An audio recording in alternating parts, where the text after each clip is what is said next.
నమస్తే, welcome to our channel. ఆంధ్రప్రదేశ్లో ఎంతో విరివిగా లభించే సహజ వనరుడు, ఆదాయ వనరు కూడా అని చెప్పవచ్చు. అదే ఎర్రచందనం. ప్రస్తుతం గోదాముల్లో 7,000 టన్నులకు పైగా ఎర్రచందనం నిల్వ ఉంది. మరి ఈ వేలానికి సైటీస్ అయితే అడ్డంకులను తొలగించి ప్రభుత్వానికి పచ్చజెండా ఊపడంతో మరి ఆదాయం ఎంత రానుంది, ఈ ఆదాయం రాష్ట్ర ప్రభుత్వం ఏ విధంగా ఉపయోగించనుంది, ఇలాంటి విషయంపై పూర్తిగా విశ్లేషించడానికి మనతో పాటుగా ఉన్నారు ప్రముఖ రాజకీయ విశ్లేషకులు మధుసూదన్ రెడ్డి గారు. వారిని అడిగి పూర్తి వివరాలు తెలుసుకుందాం. సార్ నమస్తే. సార్ నమస్తే అమ్మా. సార్, ఆంధ్రప్రదేశ్ శేషాచలం కొండల్లో ఎంతో సహజ వనరుగా, ఆదాయ వనరుగా కూడా మనం చెప్పవచ్చు లభించేది ఎర్రచందనం. ఈ ఎర్రచందనానికి ప్రపంచ మార్కెట్లో ఎంత డిమాండ్ ఉన్నదో కూడా మనకు తెలిసిందే. మరి గత ప్రభుత్వంలో ఎన్ని టన్నుల ఎర్రచందనం నిల్వ ఉంది, ప్రస్తుతం 7,000 టన్నులకు పైగా నిల్వ ఉందని చెప్పి కూటమి ప్రభుత్వానికి ఈ నిల్వ ఉన్న ఎర్రచందనాన్ని వేలం చేసుకోవచ్చని కూడా సైటీస్ నిర్ణయించింది. సార్, మరి వచ్చే ఆదాయంతో ఏ విధంగా ఈ ఆదాయాన్ని ఉపయోగించనున్నారు? నేను అనేది ఒకటి గుర్తుపెట్టుకోమ్మా. ఆఫ్రికాలో ఒక వుడ్ ఉంటుంది, బ్లాక్ వుడ్ అంటారు. ప్రపంచంలో అత్యంత ఖరీదైన వుడ్ బ్లాక్ వుడ్ ఆఫ్రికాలో దొరుకుతుంది. దాని లైఫ్ టైం వచ్చి 60 నుంచి 70 సంవత్సరాల మధ్యలో ఉండే చెట్టు. చాలా ఖరీదైన చెట్టు బ్లాక్ వుడ్. ప్రపంచంలో అరుదైన వృక్షాల జాతికి సంబంధించిన వాటిల్లో ఎర్రచందనం ఒకటి. ఈ ఎర్రచందనం ప్రధానంగా శేషాచలం అడవుల్లో.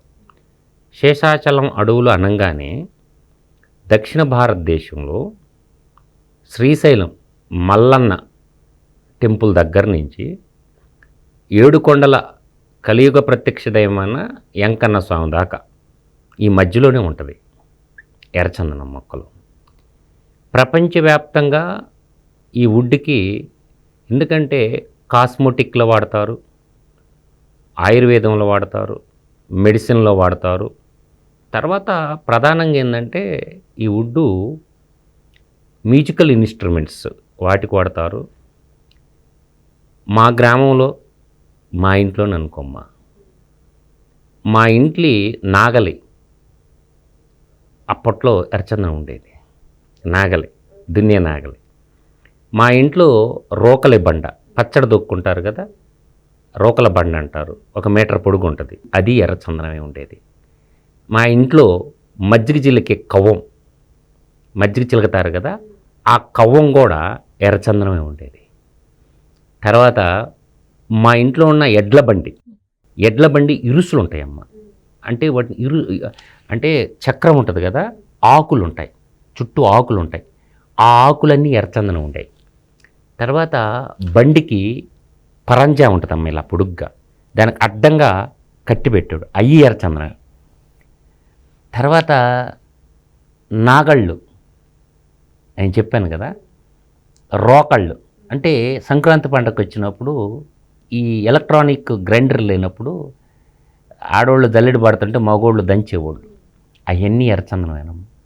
తర్వాత కోలాటం ఆడేవాళ్ళం పల్లెల్లో, కోలకర్రలు అంటారు, సౌండ్ బాగా వస్తుందమ్మా కొడుతుంటే. అంటే దీనికి ఇంత విలువ ఉందని చెప్పుడు మాకు తెలియదమ్మా. ఎందుకంటే మా పల్లెల్లోకి ఆ గ్రామీణ ప్రాంతాల్లో ఉండేటటువంటి ఆ ఉదయగిరి కొండల్లో ఉండేవాళ్ళు మామూలుగా కార్పెంటర్ పని చేసి తెచ్చుకునేవాళ్ళు. అవి పెద్ద ఖరీదు కూడా కాదమ్మా, 200, 100, 50 కట్టి ఇచ్చేవాళ్ళు. అంటే దాని విలువ ఇప్పుడు తెలిసింది కాబట్టి ప్రజలకి, కాబట్టి ప్రభుత్వాలు కూడా అది భగవంతుడు మనకిచ్చిన వరప్రసాదం లాంటిదమ్మా. అందువల్ల అరుదైన ఎర్రచందనం వృక్షాలు గల నేల శేషాచలం. అంటే శ్రీశైలం మొదలుకొని శేషాచలం వరకు గుర్తుపెట్టుకోండమ్మా. శ్రీశైలం నుంచి శేషాచలం. శేషాచలము అంటే వెంకటేశ్వర స్వామి ప్రత్యక్ష దైవం ఉండేటటువంటి సప్తగిరులు అంటారు కదా, సప్త అంటే 7, ఆ 7 కొండలే కాదు, శ్రీశైలం టు శేషాచలం ఈ మధ్యలో ఎర్రచందనం ఉంటుంది.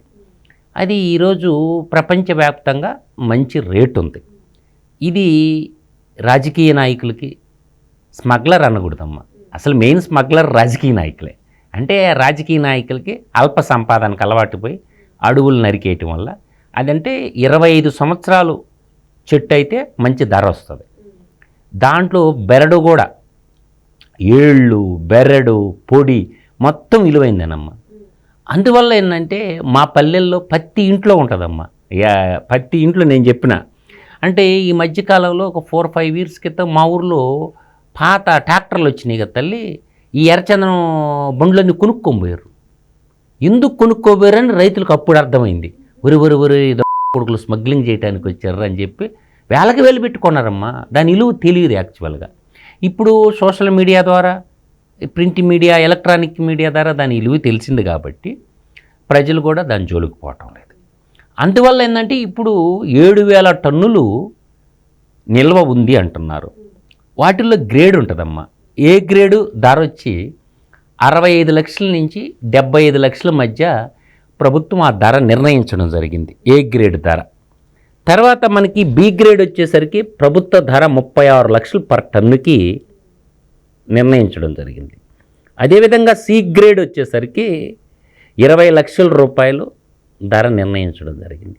ఎన్ గ్రేడ్ అని అది ఒక పర్ టన్ను 7 లక్షల రూపాయలు అది. తర్వాత పొడి, వేళ్ళు, బెరడు ఉంటుంది కదమ్మా, అవన్నీ ఒక టన్ను పొడి ధర గవర్నమెంట్ ప్రైస్ చెప్తున్నా 60,000 ధర నిర్ణయించి 7,000 టన్నులు గోడాముల్లో నిల్వ ఉందంట. అంటే చెడిపోయేది పదార్థం కాదమ్మా ఎర్రచందనం. అందువల్ల నేను ఇప్పుడే చెప్పాను కదా, తరతరాల నుంచి మా తాతల నుంచి మా తండ్రుల నుంచి మా దాకా కూడా ఉండదు. ఎందుకు ఆ చెట్టే వాడతారంటే పచ్చళ్ళ దొక్కేటప్పుడు కొంచెం కారుద్ది కదా, ఎర్రచందనం తినటం వల్ల ఆరోగ్యంగా ఉంటుందని చెప్పి అట్లా మజ్జిగ కవ్వ అని చెప్పా, నేను కోలకర్ర అని చెప్పా, నాగలి, తర్వాత ఎడ్ల బండికి దానికి బాగా వాడేవాడమ్మా. చక్రానికి ఉన్న ఆకులు అన్నీ ఉండేది. దానికి అంత విలువ ఉందని సంగతి మాకు తెలియదు కాబట్టి మా పత్తి ఏళ్లల్లో ఉండేది, మా రైతు బిడ్డల్లో. నేను అంటుండేది ఏంటంటే ఇప్పుడు 7,000 టన్నులు యావరేజ్ ప్రైస్న అన్నీ తీసేసమ్మా, బాటం ప్రైస్కి రా, 25 లక్షలు పెట్టుకో ఒక టన్ను. అంటే ఎంత డబ్బు వస్తుందో చూడండి. ఇప్పుడు 25 లక్షల్లో ఎన్ని సున్నాలు ఉండయి? 5 సున్నాలు ఉంటాయి. 7,000లో ఎన్ని సున్నాలు ఉండయి? 3 సున్నాలు. 5 సున్నాలు 3 సున్నాలు పక్కన పెట్టండి. 25 ఏళ్ళు ఎంత? 175. అర్థమవుతుందా? 175 పక్కన ఒక సున్నా పెట్టు, అంటే 1,750 కోట్ల రూపాయలు వస్తాయి 25 లక్షలు అమ్మిన. అర్థమవుతుందా? ఎంత అయింది తల్లి? నేను చెప్పింది 65 లక్షలు 75 లక్షలు కూడా వేయలా, నేను వేసింది 25 లక్షలు బాటం ప్రైసే వేసా. 25 లక్షలకి ఇంటూ 7,000 టన్నులు అంటే దాంట్లో 3 సున్నాలు, దీంట్లో 5 సున్నాలు, 8 సున్నాలు, కోటికి 7 సున్నాలు. అంటే 25 ఇంటూ 7 175, అంటే సున్నా యాడ్ చేసుకోండి, అంటే 1,750 కోట్ల రూపాయలు వస్తాయి. ఒకవేళ 50 లక్షలు అమ్మితే డబుల్ సార్, అంటే 3,500 కోట్ల రూపాయలు వస్తాయి. ఎన్ని ఇళ్ళు కట్టించవచ్చు, ఎన్ని రోడ్లు పోయొచ్చు ఒకసారి ఆలోచించండి. అందువల్ల డైరెక్ట్గా అమ్మాలని పవన్ కళ్యాణ్ గారు, ఉప ముఖ్యమంత్రి గారు, అక్కడున్న చైనా ఎర్రచందనాన్ని ఎవరైతే కొనుగోలు చేస్తారో చైనా, తర్వాత జపాన్ అండ్ జర్మనీ, ఈ 3 దేశాలతోటి మన ప్రభుత్వ అధికారులు పంపించి మా దగ్గర ఈ గ్రేడు ఇంత నిల్వ ఉంది, మీరన్నా ఎవరన్నా వచ్చి ప్రభుత్వం కాడ డైరెక్ట్ కొనుక్కోండి, ఎర్రచందనం స్మగ్లర్ల కాడ వద్దు, మేమే మీకు అన్ని ఆర్డర్లు ఇస్తామని చెప్పి ఒక ప్రయత్నం చేస్తున్నారు. దీంతో స్మగ్లింగ్ కి చెక్ పెట్టే అవకాశాలు ఉన్నాయంటారా సార్? అంటే స్మగ్లింగ్ అనేది నిరంతరం జరుగుతూనే ఉంటుందమ్మా. అంటే కొంత మేర, అంటే ఇప్పుడు సీసీ కెమెరాలు, డ్రోన్ కెమెరాలు అన్నీ వచ్చినాయి కాబట్టి ఫారెస్ట్ మీద కూడా నిఘా, అంటే శాటిలైట్ టెక్నాలజీని వాడుకోవాలి తల్లి. మన ఇస్రో ఉంది కదా శ్రీహరికోటలో, అక్కడ శాస్త్రవేత్తలను అడిగి శాటిలైట్ని ఫారెస్ట్ డిపార్ట్మెంట్ అనుసంధానం చేసుకొని అక్కడ కొన్ని టవర్లు కట్టేసి ఆ టవర్ల మీద సోలార్ తోటే సీసీ కెమెరాలు, అంటే చీకట్లో కూడా రికార్డ్ చేసే ఉంటాయి కదా, అంటే చీకట్లో పోయి కొడతారు కదా మొక్కని. కాబట్టి శ్రీశైలం టు శేషాచలం దగ్గర టవర్స్ నిర్మాణం చేసేస్తే సెంటర్ యాక్సెస్లో అక్కడక్కడ ఒక 8 టవర్లుగానే నిర్మాణం చేసేసి వాటిని కమాండ్ కంట్రోల్ రూమ్ తిరుపతిలోనో, అంటే తిరుపతిలోనో వయా బెంగళూరు టు పోతూ ఉంటుంది. కొంత ఏంటంటే ఇటు తెలంగాణకు వచ్చి తెలంగాణ నుంచి కూడా గుజరాత్ ముందర పోర్టుకు పోతూ ఉంటాయి. కాబట్టి అన్ని బోర్డర్లో ఎక్కడైతే మెయిన్ ఎంట్రన్స్లు ఉన్నాయో, ఒకటి ఏంటంటే ఈ తెలంగాణలోకి వచ్చి తెలంగాణ ద్వారా గుజరాత్ పోవటం, ఇంకొకటి ఏంటంటే బెంగళూరుకు పోవటం, ఎట్లా పులివెందల అట్లా అట పోయి బెంగళూరుకి డంపింగ్, ఇంకోటి చెన్నై, ఇట్లా అన్ని మార్గాల్లో ఏం చేశారంటే ఈ కమాండ్ కంట్రోల్ రూమ్లు ఏర్పాటు చేసుకొని ఒక సపరేట్ వింగ్ పెట్టుకొని నిరంతరం రికార్డు చేస్తూ ఉంటే సీసీ కెమెరాలలో ఎవడో దొంగ వాళ్ళకి ఏంటంటే చట్టాల్లో మార్పు రావాలా. ఎర్రచందనం వృక్షం కడితే శాశ్వత జీవిత ఖైదు అనేటటువంటి చట్టాల మార్పు చేసుకోవాలి. అందువల్ల ఈ డబ్బులు ఫారెస్ట్ ఎదుగుదలకు కూడా ఖర్చు పెట్టాలి. అంటే నేను అనేది ఏందమ్మా, ఫారెస్ట్ శాఖలో అద్భుతాలు సృష్టించవచ్చమ్మా. అంటే ఎదురు పెంచవచ్చు ఫారెస్ట్లో. కానీ ఫారెస్ట్ డిపార్ట్మెంట్ అధికారులు నాకేయటం ఎక్కువ అయిపోతుంది.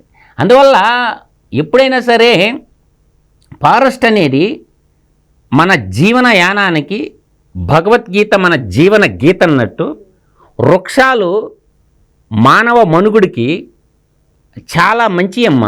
33% అటవీ ఉండాలి. రాష్ట్ర వైశాల్యంలో ప్రకృతి సమతుల్యం దెబ్బకు తినకుండా ఉండాలంటే 33% ఫారెస్ట్ భూభాగం ఉండాలి.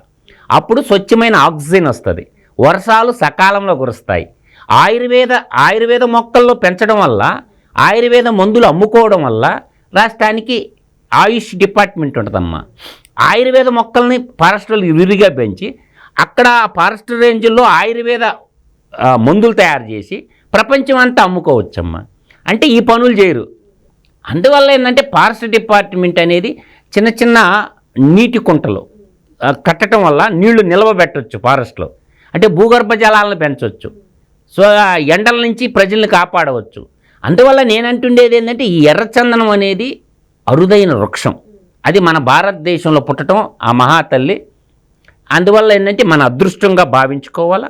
కాబట్టి దీన్ని నేనంటుండేది ఏంటంటే అడవులనే కాదు, మార్కెట్ ఉంది కాబట్టి రైతులను కూడా పెంచమని ప్రోత్సహించాలి. రాయలసీమలో మీరు పెంచండి, ప్రభుత్వమే కొంటాం, మీరు మధ్యలోకి అమ్మొద్దు, ప్రభుత్వమే మేమే కొంటాం, మేమే మార్కెటింగ్ చేస్తారని. ఎక్కడైతే క్లైమేట్ వాతావరణం ఉందో, ఇప్పుడు ఆర్లగడ్డ నియోజకవర్గం కానీ, దాని కింద ఇటు వచ్చేసరికి మైదుకూరు నియోజకవర్గం కానీ, అటు నందికొట్కూరు నియోజకవర్గం కానీ, ఇటుపక్క ఎర్మగొండపాలెం కానీ, మార్కాపురం, గిద్దలూరు, ఉదయగిరి, అటు వచ్చి ఆత్మాకూరు, రాపూరు, ఆ కింద ఎంగటగిరి, అటు పోయాలకి తిరుపతి, రైతులను కూడా ఇరివిరిగా పెంచమని చెప్పి మొక్కలు, మంచి హైగ్రేడ్ మొక్కలు. అంటే క్లైమేట్ ఉంటుంది, చెట్టు పెరుగుతుంది కాబట్టి ఖాళీగా ఉన్న భూముల్లో అంతా ఎర్రచందనం పండించేస్తే ఈ అప్పులు తెచ్చుకునే గోల ఎందుకు? ఆ ఎర్రచందనమే మనకి రక్షణ కవచంలాగా నిలబడుతుంది కదా. అందువల్ల ఏంటంటే దీన్ని ప్రోత్సహించాలి.